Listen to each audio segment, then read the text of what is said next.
it captures people's imagination, I think, first and foremost. Architecture does affect people in ways that maybe architects understand only after a building's built.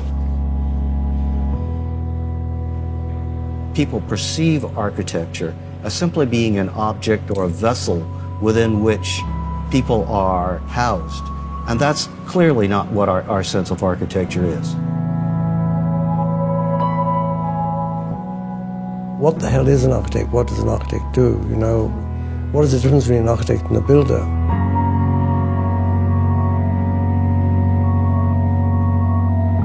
We concretize the world. We take human activities and we make manifest the physical structures that accommodate all manner of human activity.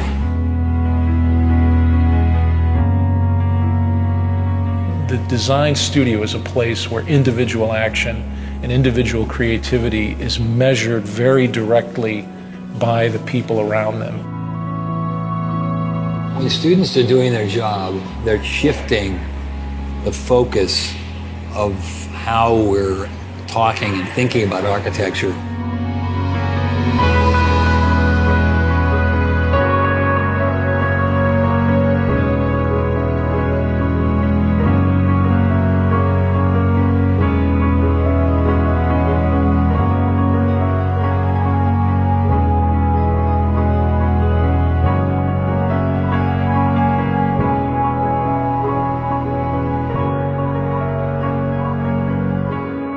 Before you kind of come to architecture school, you sort of have this idea about objects and things like that, and then once you get here, it becomes all about space and all about occupation. People sort of see a lot, architecture sort of sculpturally, and there's a point at which you stop dealing with objects, sort of things to stare at, and you start dealing with occupation.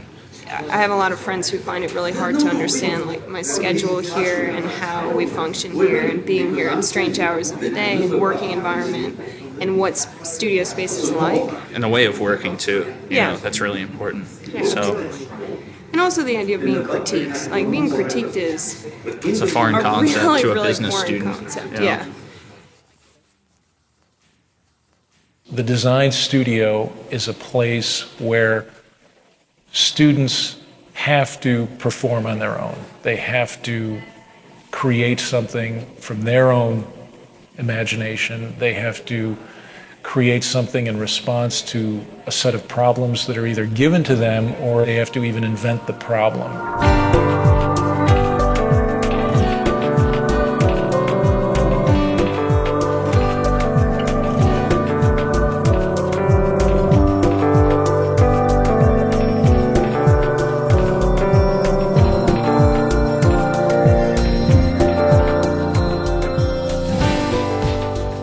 There's no other place that you can get this kind of culture. And we've been together for 5 years, like the whole group, right? So we know everybody. Everybody knows everything.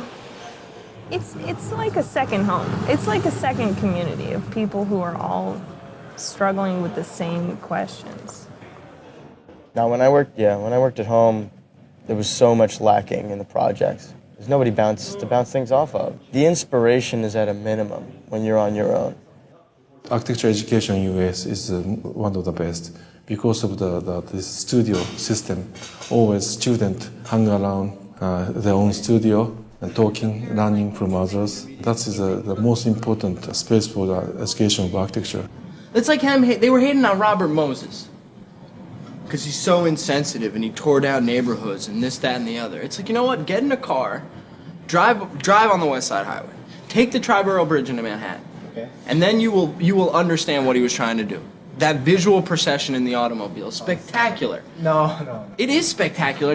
You're thinking about it now because oh yeah, of course. Now we sit in traffic and we look at it. But back then, like the city had to make that transformation. The great thing about architecture schools is it still takes place in a kind of space where people discuss the work together in a kind of both a personal way, a one-on-one way, and in a very public way. Ultimately, there's a kind of arena. There's a public arena where the work is discussed, where students can present themselves personally to other people, and show that they have a stake in the work and what they really think about the work. And that's extremely important, I think, to the development of an architectural project, because that's ultimately how architecture at certain points is really developed in the real world. And it's both an important lesson, but it's also a way in which, through that kind of intensely personal and human contact, that the work gets better.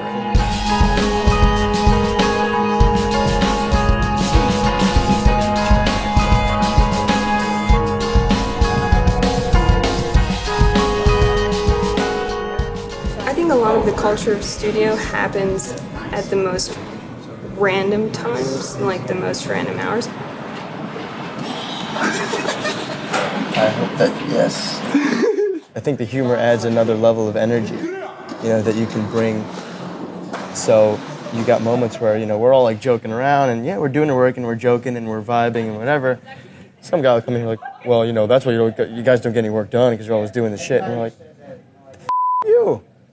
Go and do your project then and live in your little world by yourself. Because the humor brings the interaction and the interaction brings the energy and the energy creates an output between everybody, that we can all feed off of. Don't forget, D. The boss. Everyone stays late, everyone's hanging out and smoking cigarettes and drinking a lot of coffee and not really necessarily at your desk drawing or whatever. Architecture school is a really strange, specific environment. You can't possibly put that much work into something, like hours and hours on, one drawing or whatever, and make it be productive. You could tell an architect that it's due tomorrow and they'll put in the 12 hours and it might actually look the same as if they spent a whole week on it, I should have gone home earlier than I did because I just every 5 minutes I would take a little bit of glue and put it somewhere and then stop and figure out what the hell it is that I just did and then start the work again. So I have this terrible thing that happens to me that I call the design high, where I can't fall asleep because I can't stop thinking about my project. And it's I get home and the whole walk home I'm exhausted. And as soon as I brush my teeth and wash my face and get into bed, I need to go back to studio. Your health is kind of put on hold to make room for your ideas. Architects are masochists in some ways.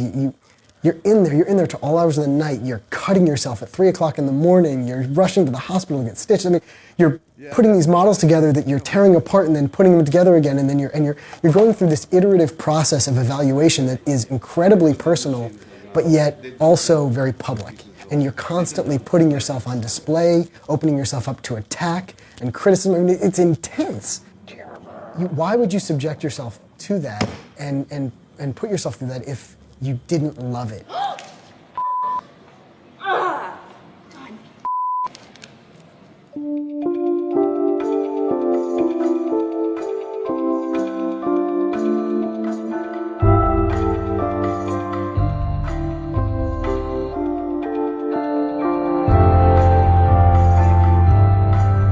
That's a conceptual mistake.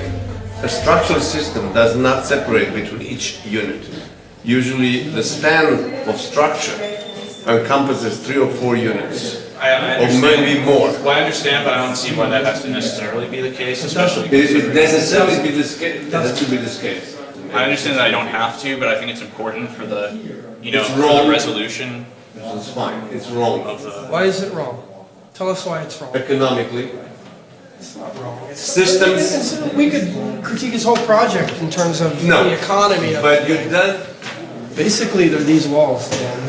In terms of his diagram. Yeah. It's how Those have to be every other third wall is structural. I mean, then that completely ruins the areas in It does not ruin anything. It wasn't necessary to have that conversation. The point was made, and then that's it. I understood the point. They understood or I thought he understood my point. I thought that should be the end of it, and then there were more important things to talk about and other people that had to talk to them, and still talking about it for 20 minutes. One thing that I always have an issue with is students get so frustrated if they don't have a good critique. I think they misinterpret what a good critique is. I mean, by definition, it's a critique, it's a criticism.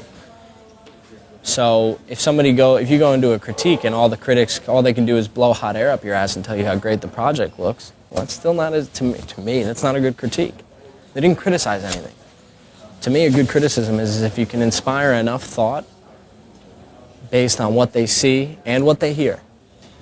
If it inspires enough thought, then they will criticize. Not criticize in the sense of attacking. They're going to criticize because whatever you showed them inspired enough thought that they have their own opinion about the thing now. That's a criticism.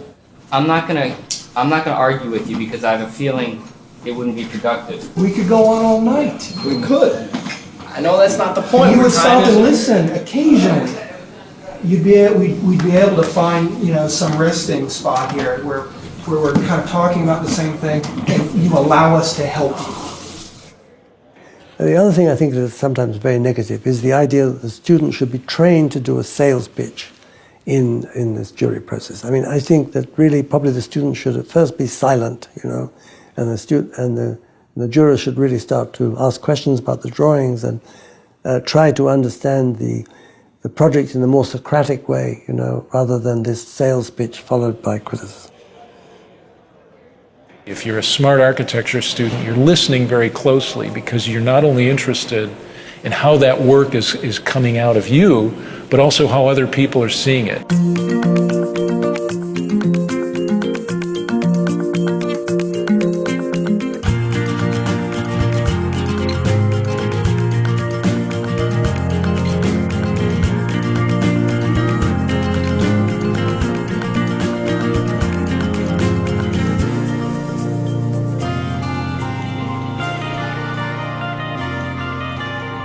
The best architects, in my view, are the ones who bring a coherent view of the world to design. Those are the folks that become the best architects in the sense that they're the ones that progress the profession, innovate, create new ideas.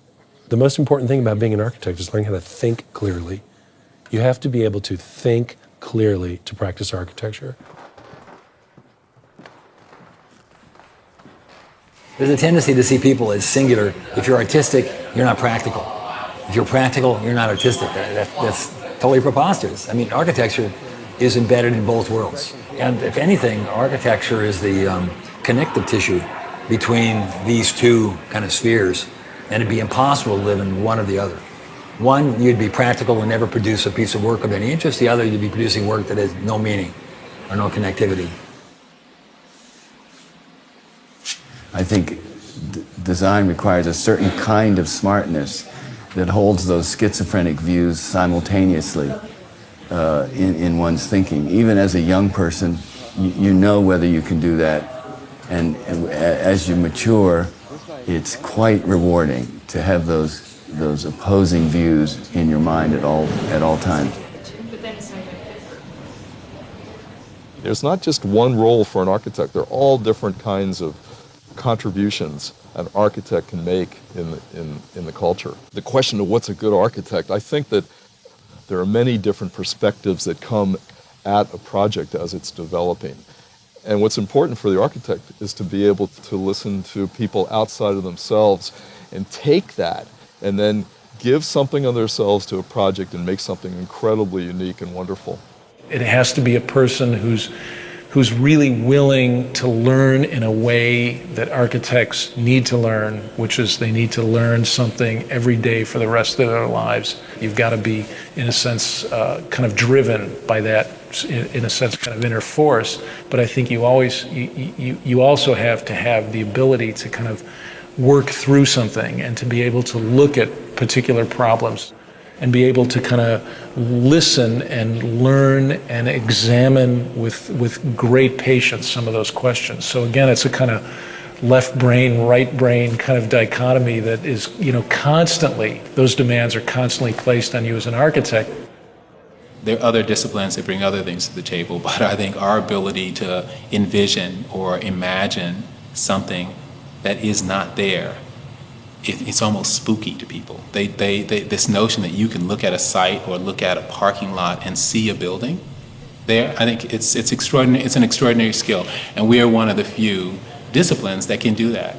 I would not trade for anything the skill set that I learned in school, because it's very, very, very unique to our discipline, and that's what we bring to the table.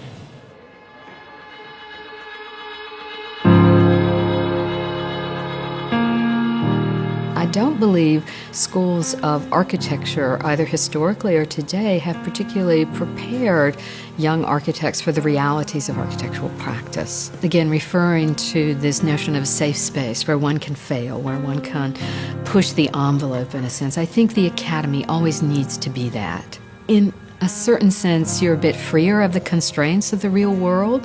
We need to understand that those constraints also have to be brought into the academy so students can begin dealing with them and dealing with them in an inventive and creative way. I think the academy should be a kind of idealized space, but it also has to be a kind of laboratory, a testing ground for the real world. And I don't think we're so good with the latter. I mean, we are still that ivory tower. Sometimes I think we lose a little bit of the reality of what our job is and what our profession is really about. I think people really forget the reality of what it's going to be like to be working as professionals. Architecture school is really unique because it's probably the only time that many of architecture students get to work on their own projects, because after that architecture is basically a service industry. I think that the profession is a lot different from the education in that you never work alone. It's hard to design an entire building by yourself. There's always other people that you have to network with or design with or consult. That collaboration is not usually present in school, which is a good thing and a bad thing, because during school you're trying to develop your own sort of way of working. You're very fast and you only predicting what I'm going to say. Their education is not preparing them to become kind of architects in the full sense of the word architect, being both poets and practitioners. They are wonderful, they're talented, they're smart. The tragedy is that the students are not sufficiently prepared to be independent thinkers. They either function at the poetic level or they function at the pragmatic level. The two shall never meet. So we have to kind of help them put those two together. Do like a series of overlays where you'd start to see like if there's different spaces like this, how they would interact. So the walls are they're retaining walls. They're retaining earth. They're retaining memories. It's like an earthwork, yeah. But like if you give me a word like that, we can respond to it, right? Let me ask you this: why are they working just to put these things? They're making things, yeah, right? And they're making things because they want to create something of value, right? Mm-hmm. Why do they just want to put it in storage? Do I think I might not be an architect? Sure.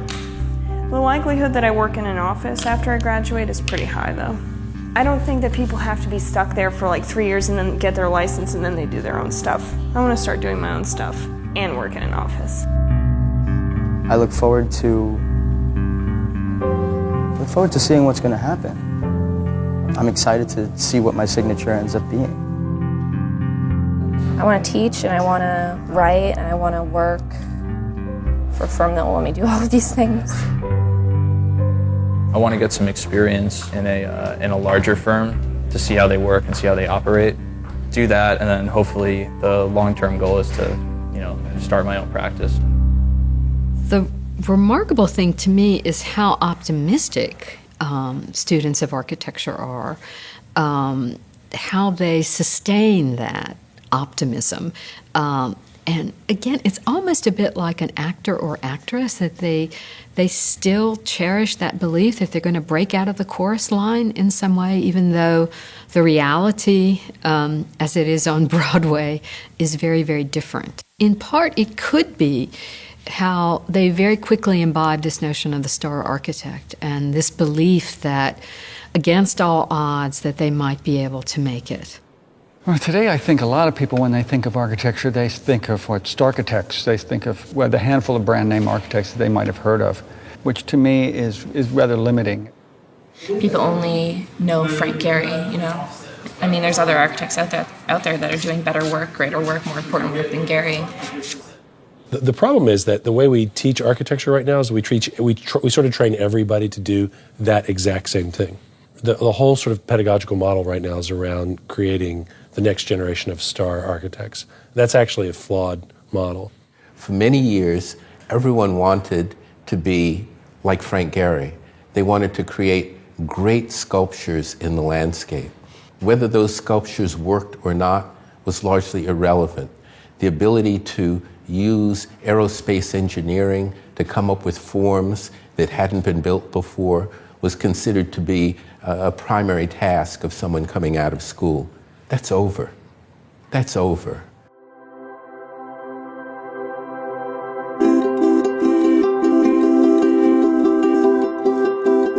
I would argue that this current generation of beginning students of architecture have the capacity to reshape a world like we've never seen before. And they need to have access to as much technology and as much discourse, meaningful discourse surrounding these techniques and these tools so that they're fully prepared to go out into the world in the future to do something positive and productive. Students are coming out, they're working with individuals around the world who need shelter and who need ways of living that are affordable and supportable and sustainable. The students themselves have been pushing to force faculty to think differently about the way faculty see the environment, use the environment, and create objects that serve not just the aesthetic interests of the architect. It's fundamentally an optimistic profession. You don't go into architecture if you're a pessimist, if you don't actually believe that the world can get better.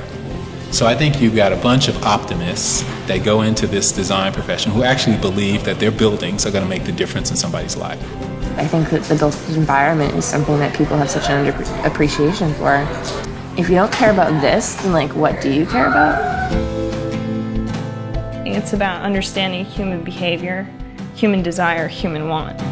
Architecture is what you experience in your daily life on the street, the space of the street, how you navigate the street, how you relate to the buildings around you.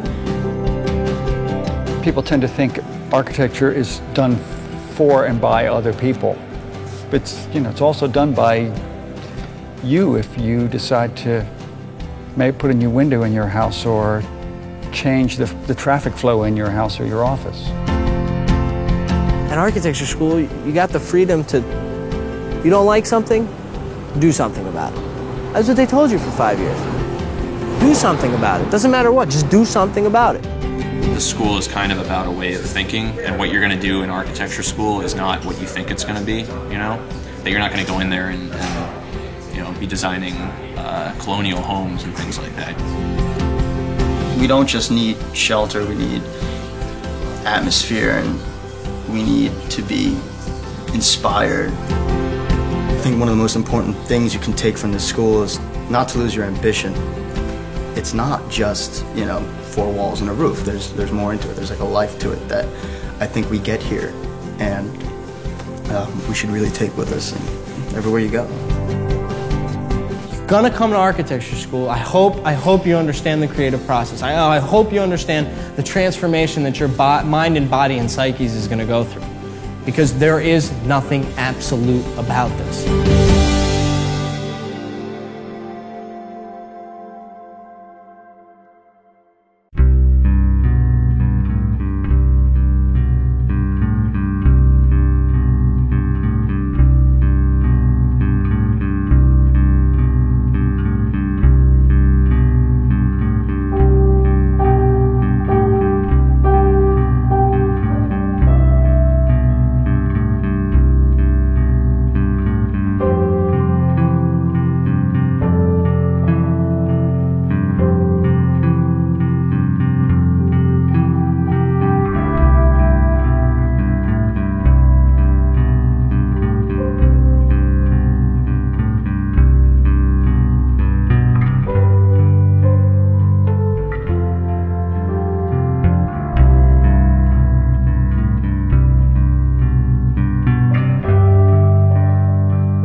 I will want to. What do you think about that, Mr. Doc Boy? Do some rendering. Yeah, making a movie, huh? Right. Yeah, sure you are.